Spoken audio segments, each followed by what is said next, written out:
their feet here tonight. Sold out. We're ready to go. Cooper Webb, riding under the weather, will stand on the podium behind Adam Cianciarillo. Do you ever wonder if they had coronavirus? I think they did. You know, my opinion on that, because it wasn't an ordinary flu, it was pretty severe. You know, Cooper was under the weather at the first race of Supercross, but Zach had already had it for a week, so he was worse. Is America a completely different place when you first came here than what it is now? Yeah, for sure. I always look at Americans that they're tough. They're not easy to manipulate or to control, and I feel that I never would see how people have been controlled by the press and by what's going on to the point that they are now. They're starting to react and take steps, but it's taken much longer than I expected. In one of the most difficult years in recent memory, the lifelong dreams of many were postponed indefinitely or canceled. But champions were crowned in amateur motocross, as well as professional supercross and motocross. There may have been no better sports community to be a part of. I think our industry has done a pretty good job getting us going again. One of the very first sports that competed at the national level. It was really good. I think it helped that community to feel that, you know, there are some issues, but the world is not stopping yet. In part one, we took a look at some of the top amateur motocross racers in the United States at the Loretta Lynn's National Championship. In part two, we will take a look at their dream, professional off-road motorcycle racing. My mom drives me out to the track almost every single day. My dad has to fly out for work. Yeah, they do a lot for me. So what do you want to do for them in return? Make it big, buy them a house, and some land. It's pretty much what it is. The benefit would be as if, in the end, he makes it. You wake up in the morning and you get to go ride a dirt bike for a living. Most people never would even think of that. And Seth could have that opportunity. Like, how cool is that? Like, you know what I mean?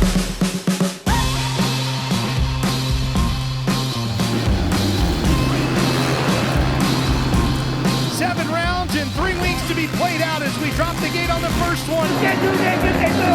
Cooper Webb, the Wednesday night wonder. This pandemic has been tough for so many industries, but it seems like for outdoor living, it's been incredible. Us as a company, we even launched another brand. We launched Gas, like something that you just can't even wrap your mind around when you think you're going to be making everything smaller, and we actually were expanding.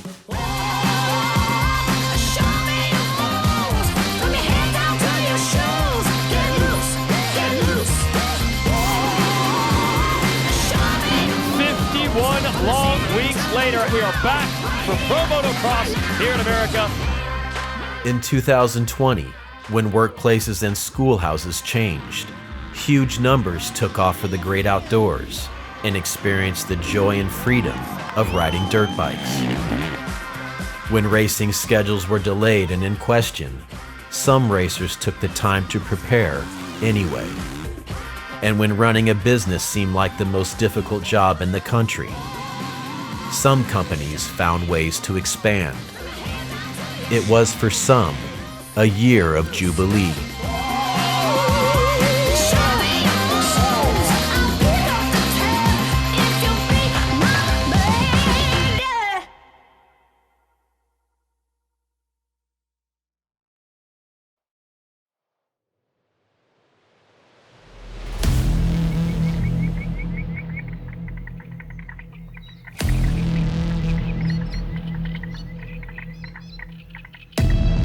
In the off-road motorcycle industry, nothing does more for a brand's name than 450 class supercross and motocross championships. For this purpose, the KTM Group, which primarily represents itself in the KTM, Husqvarna, and Gas Factory racing teams, has invested millions into the Baker's Factory training facility in Claremont, Florida. When you look at the group of KTM and Husqvarna, it started with Roger. They put good people in good places. Iron sharpens iron, and the group is sharp. When it comes withering down to finally where my name pops up, I need to try and match that. And I feel like every day that I get up to come here, I've got a lot of sharpening to keep up with. It's important to hang around with the right people. They can raise you or drop you. For Alden Baker and the riders he trains, the expectation is Premier Class championships. And Baker's Factory has delivered one every year in motocross or supercross since the partnership began in 2015. In 2020, Alden and the KTM Group's main confidence rested with defending Supercross champion Cooper Webb. One of the big qualities that Cooper has is that he does take responsibility for the outcomes. He's not the guy that blames other reasons if he doesn't win. That's a really good quality to have for any athlete, is take responsibility, and then you can do something about it. If you try to blame other reasons, then you're probably going to go backwards. It is super easy to blame other people or the bike or lack of preparation, but for me, at the end of the day, it is on the rider. The hardest thing I've learned so far is when you do win, you work your whole life to win that championship, and it's like, I've done what I've wanted to do since I was a 4-year-old kid. Now what? I've made good money. You almost second guess, or you're looking for that next step. It's tough, and I think even going into 2020, I underestimated that a little bit. Like, hey, I did it in 19, so I know what to expect, but things progress, and they did. After starting 2020 with coronavirus symptoms and poor results, Cooper was able to get his first win at round 6 in San Diego and was closing in on the championship until round 8 in Dallas. I just missed my rhythm, what I was doing, and it sent me over the bars and straight for the concrete, and that was kind of the nail of the coffin in Supercross. Although Webb made a push to compete for the 2020 Outdoor Motocross Championship, his back injury would ultimately sideline him for the majority of that series as well. For the KTM Group, hope for winning a Premier Class championship in 2020 would fall on the shoulders of Marvin Muscan and Zach Osborne. Where else in the world does a rider get to sit down in such a beautiful place and put their gear on? Got them some fancy chairs. They probably don't. I've not heard enough about these chairs. Just say, don't gas them up Please, too just much. keep going. Keep talking about the chairs. And day one, he came in with a pile of concrete attached to his back and just scratched them up. Well, who buys freaking restoration hardware chairs for a shop? I'm like, if you didn't buy these from IKEA, you're an idiot. I care about what you sit in, attention to detail. Look at the sand he just dropped. There goes my vacuum cleaner. Osborne's journey to the Premier Class in motocross racing has defied all stereotypes. At 18 years old, no race teams wanted him in the United States. So in order to save his career, he spent 4 years living in Europe and racing all over the world.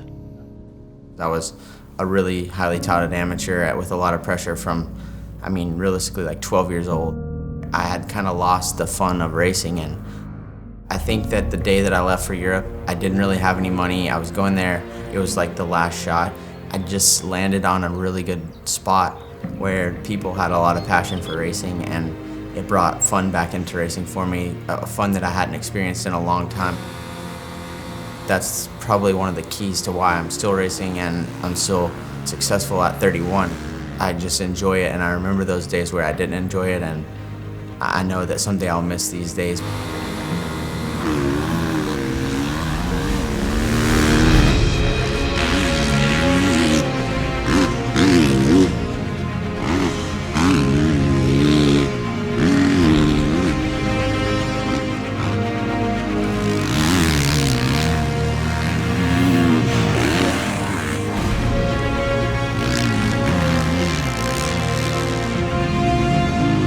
in Europe.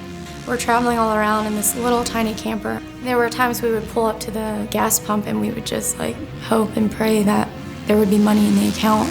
We didn't see any sights, we didn't do any extracurriculars. We went from racetrack to racetrack and just tried to make it. At the end of the 450 Motocross Championship in 2020, Zach will be 31 years old, since no rider has ever won the title over the age of 29.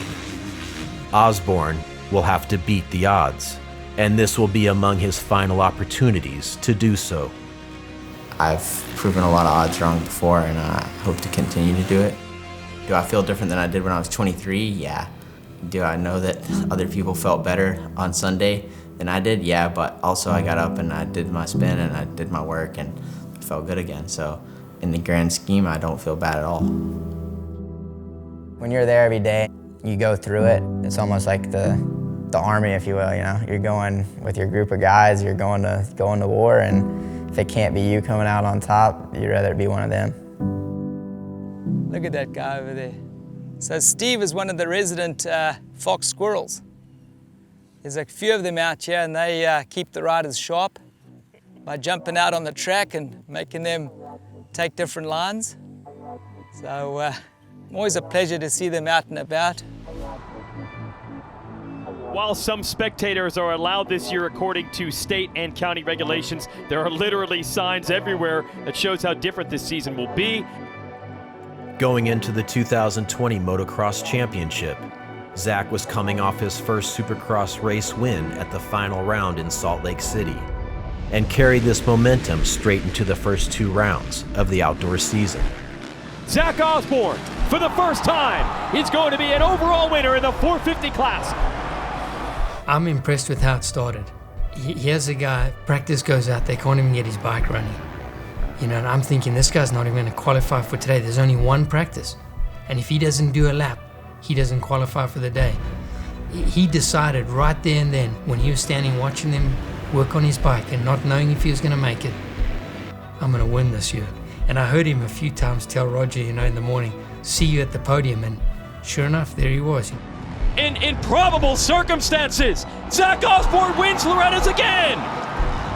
After starting the year having never won a 450 class overall, Zach began the 2020 outdoors winning 3 out of the first 4. Bad jump for Tomac on the 1. He's going to get edged out by Osborne. He's looking for a second straight hole shot. Red Bud 1 was like the race that you dream of your whole life. I felt like at will I could stretch it out or manage the gap. There was no point during that day where I felt threatened. I was impressed that Zach would stay in control of his emotions when things didn't go his way. When things looked pretty bad, you know, he was able to pick it up and deliver. He is flying right now. He's already going for it side by side. Wow. Looking to go from 3rd to 1st here in the course of 1 lap. Zach Osborne completes the pass. By the time the series arrived at the final round in Southern California, Osborne had held the championship points lead for 8 straight rounds over the course of 2 months.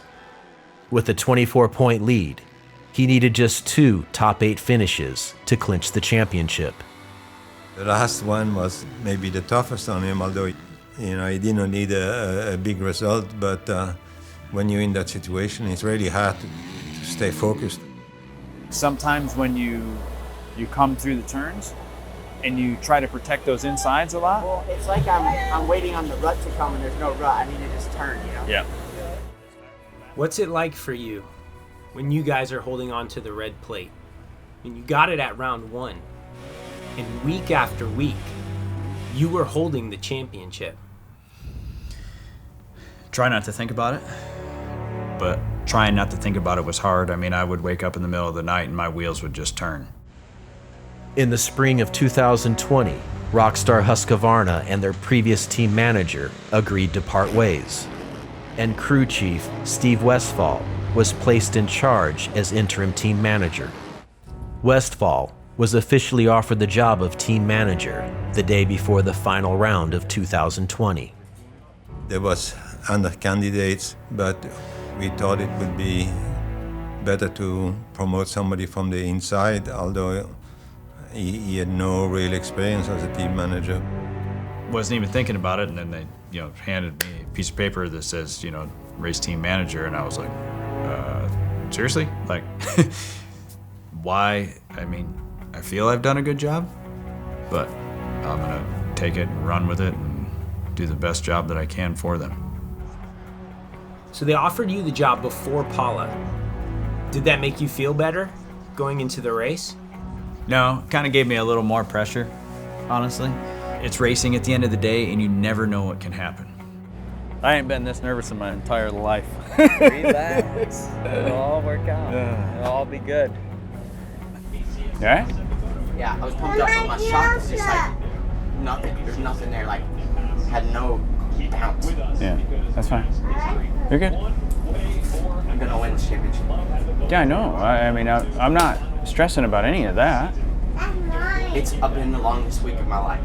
Yeah, I can imagine. There's. Yeah, this Yeah, is. I'm not freaking out. I'm fine. Nobody says you're freaking out. You're freaking out, Steve. No, I'm not. It is championship day in both classes in our finale.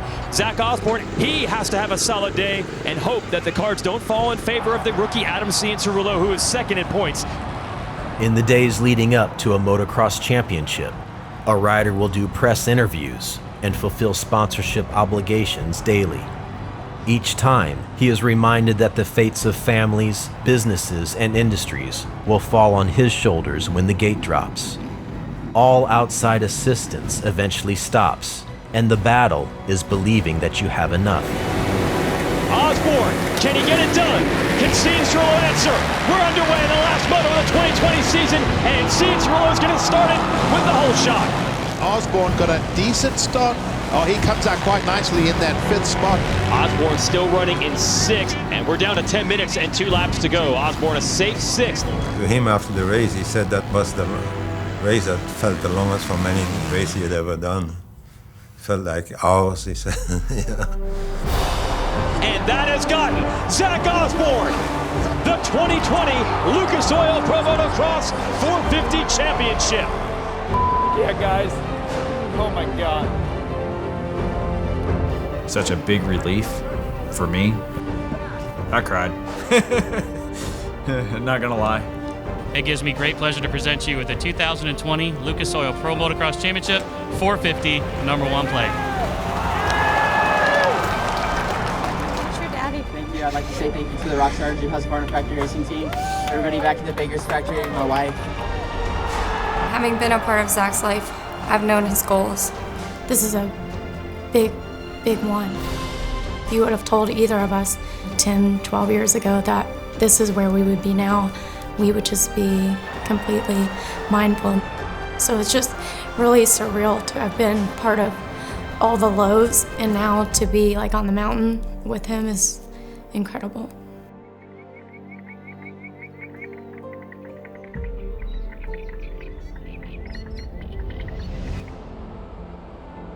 We're having problems. The world is it's going a little crazy. You know, we need something right now. What do we need?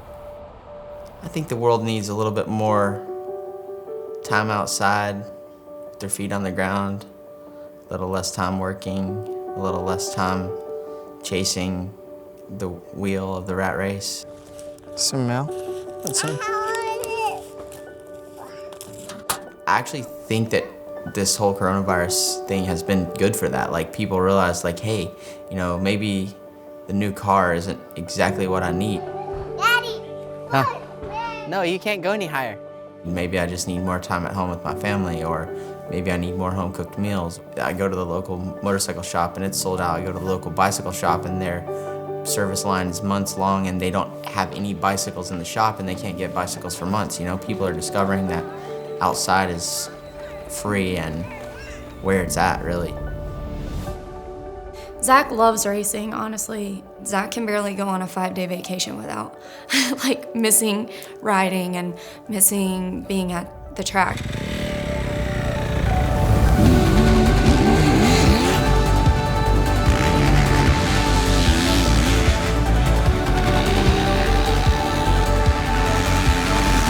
Zach Osborne's title in 2020 would be the first Premier Class motocross championship Husqvarna had won in the US since 1976, and the first since the KTM Group took over the brand in 2013. We want to grow the sport of motorcycling, bringing brands to people that they had fallen in love with before. Maybe their dad or their family had ridden on it when they were younger, and touching those memories. And now with Gas coming on board, we're able to bring another brand forward. The enthusiasts out there, the fans out there, they want to see a company that's investing in the sport that they love, and that's what we do. Still to come, the third and final part in the year of Jubilee. GNCC is absolutely grassroots. There were motorcycles on that starting line today that had the mud on them from last year. The families that come here, they get freedom for a weekend. Those kids that came to ride motorcycles here, they get out of the RV and their parents let them go wherever. It's like the old neighborhood. You know, these kids, there's a different lifestyle. These kids are a little chippy, you know, they're edgy. They're certainly not afraid. What's the key to going fast?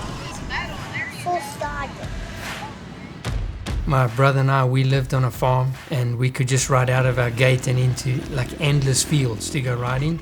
You just felt so free, you know, as a kid, because most of the time it's like, don't do this, don't do that, you know, don't run around the pool. The human nature is we can't just live life, you know, alone in the dark, and dirt bikes is a way to bring people together. It gives really a community to belong. You just come up the hill, you know, he'll get up in a second and just give it a little whoop-pow!